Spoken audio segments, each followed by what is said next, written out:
इसी बीच एक बड़ी खबर आपको बता देते हैं। गृह मंत्रालय ने आतंकियों की सूची जारी की है। यूएपीए के तहत 23 बदमाश आतंकवादी घोषित। आतंकी भर्ती और फंडिंग से जुड़े हुए लोगों पर भी एक्शन।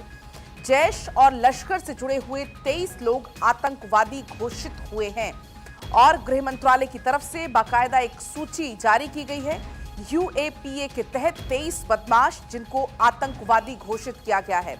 आतंकी भर्ती और फंडिंग से जुड़े जितने भी लोग हैं उन पर एक्शन होगा, रडार पर रहेंगे।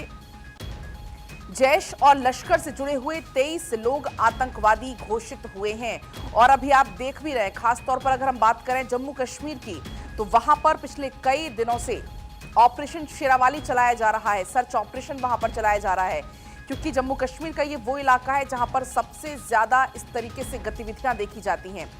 गृह मंत्रालय ने आतंकियों की एक सूची जारी की है। यूएपीए के तहत 23 बदमाश आतंकवादी घोषित हैं। इसी बीच अक्षय मेरे साथ जुड़ चुके हैं ज्यादा जानकारी लेकर। अक्षय, गृह मंत्रालय की तरफ से आतंकियों की सूची जारी की गई है। देखिए, गृह मंत्रालय ने गजट नोटिफिकेशन जारी किया है और आज ही ये नोटिफिकेशन जारी किया गया है और साफ तौर पर है कि जिस तरह से आतंकियों की क्रियाकलाप रहे हैं उसको लेकर के ये माना जा रहा है कि ये नोटिफिकेशन जारी किया गया है। गृह मंत्रालय ने मसूद इलियास कश्मीरी उर्फ मुफ्ती मसूद इलियास उर्फ मसूद इलियास और इसके कई नाम हैं। लगभग 40 साल का है और इस पर कई जिलों में, खास करके पुंछ जिले और राजौरी जिले में तमाम आतंकी गतिविधियों में शामिल होने का आरोप है। इसको गृह मंत्रालय ने आतंकियों की सूची में रखा है और सबसे बड़ी बात यह है कि जैसे मोहम्मद से भी ये ताल्लुक रखता है, ऐसा ये कहा जा रहा है। सबसे जो महत्वपूर्ण है, कश्मीर में कई ऐसे आतंकी संगठन हैं जो कि लगातार सक्रिय रहे हैं और इसमें से इसका नाम सूचीबद्ध किया गया है और ये माना जाता है कि यूएपीए की तरफ इसके साथ कार्रवाई की गई है।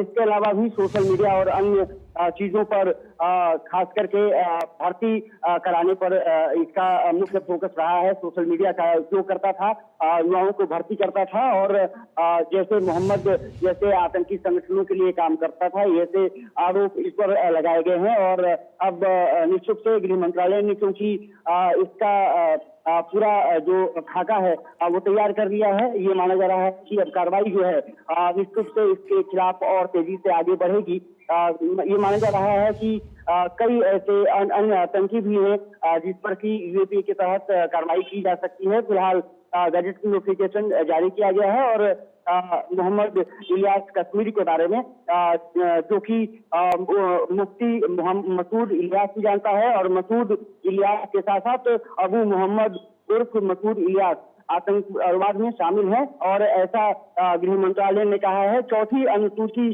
जो है आतंकी के रूप में इसको जोड़ा गया है, इसके नाम को जोड़ा गया है।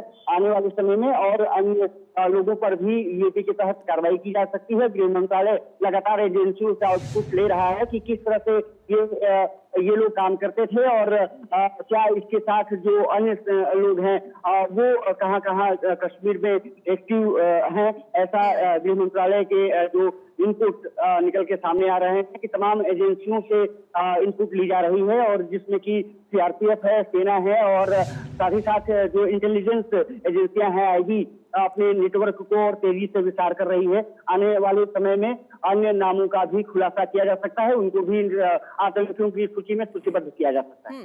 और अक्षय, हमने देखा भी है कि लगातार खासतौर पर जम्मू कश्मीर में ऑपरेशन शेरावाली चलाया जा रहा है। ऐसे में ना सिर्फ आतंकी बल्कि फंडिंग से जुड़े हुए लोग या जो आतंकियों के मददगार हैं वो भी लगातार जो सुरक्षा बल है उनकी रडार पर है। और देखिए, सुरक्षा बल लगातार कोशिश कर रहे हैं कि आतंकियों के नेटवर्क को पूरी तरह से ध्वस्त किया जा सके।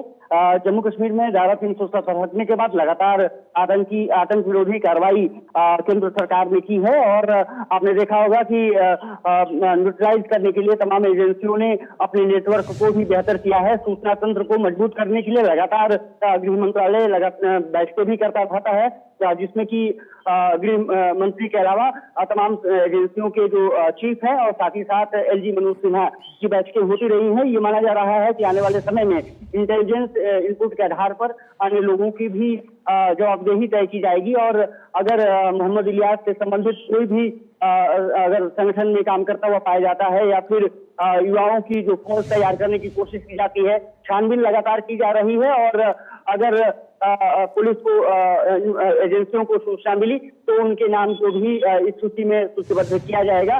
गृह मंत्रालय की तरफ से अब फिलहाल नोटिफिकेशन जारी किया गया है।